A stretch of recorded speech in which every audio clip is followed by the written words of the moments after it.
Hello there, good evening. A controversial new hate crime law has come into effect in Scotland today.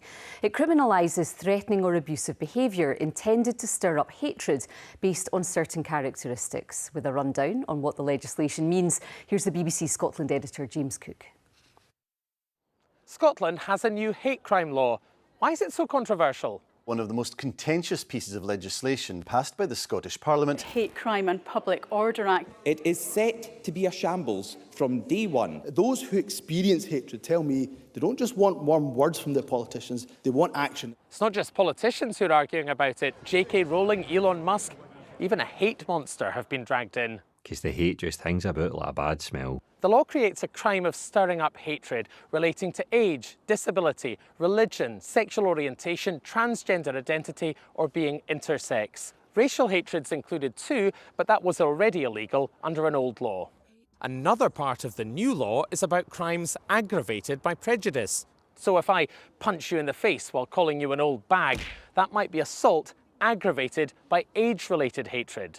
So what's the problem? It's a recipe for disaster if police officers are not trained properly. Members of the public might not understand the law properly. Critics say police are going to end up investigating floods of complaints about social media posts, making people afraid to speak their mind. But supporters say the law does contain safeguards. For example, it talks about a right to offend, shock or disturb. There are, of course, protections of freedom of expression, freedom of speech explicitly within the bill. There is one more row. It does not protect women as a group from hatred. The Scottish Government says a separate misogyny law is on the way to do that. Well, with more on the reaction to the hate crime law, here's our reporter Stephen Godden. On the day the new hate crime law takes effect, protesters voiced their feelings outside the Scottish Parliament. As they gathered in the rain, J.K. Rowling was posting on social media about her fears for women's rights and free speech. She said the new law is wide open to abuse and insisted that if her post qualifies as an offence, then she looks forward to being arrested. I think that there will be a rush to report people to the police, including high-profile individuals. I imagine that there will be many complaints, for example, made against J.K. Rowling.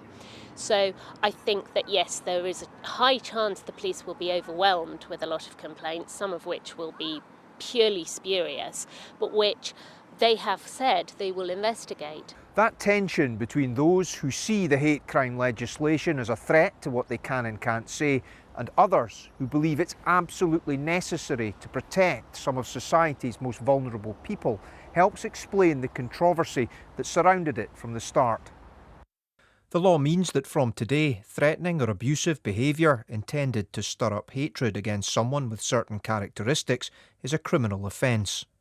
I think it'll take a little bit of time to settle, but our hope is it'll drive down hate crime in Scotland and give people who are subject to it far better outcomes and far better access to justice. I think there's a lot of confusion out there about what this legislation does and doesn't do. While the new law has been much discussed, this academic and former MSP thinks there's still a lack of wider understanding about its limits. The issue is whether people will be able to engage in public discussion or even public criticism of matters of public policy or government policy with regard to things such as transgender identity and so on and so forth. And when you read it carefully, the legislation makes it absolutely clear that yes, you absolutely can. The Chief Constable says officers will use discretion and common sense, but staff associations have raised questions about whether they've been given enough resources, time and training to properly police the new law. There is far too much hatred in our society.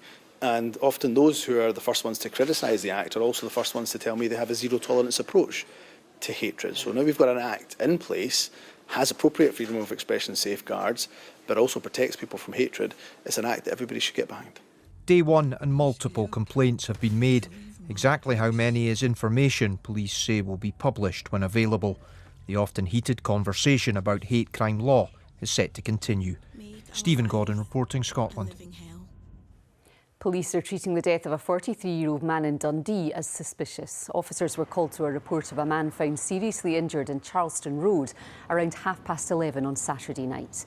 He died the following day in hospital. Police are urging anyone who saw or heard anything to contact them. The Western Isles main port is marking an important milestone today with the arrival of the first cruise ship to berth at its brand new deep water terminal. The MS Ambition arrived at Stornoway Port around 7 o'clock this morning, making it the first liner to berth at the £59 million facility. Backers hope the terminal will lead to an increase in the number of cruise ships visiting the area. And in football, Falkirk manager John McGlynn believes gaining promotion to the Championship at the weekend may have saved the club from going part-time. They clinched the League One title when their nearest opponents, Hamilton, dropped points on Saturday. And with a later kick-off time, Falkirk went on to celebrate in style, winning 7-1 against Montrose.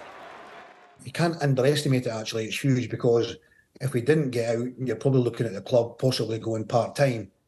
And I think that would be the death nail in a coffin to go part-time. I think it would be hard to recover.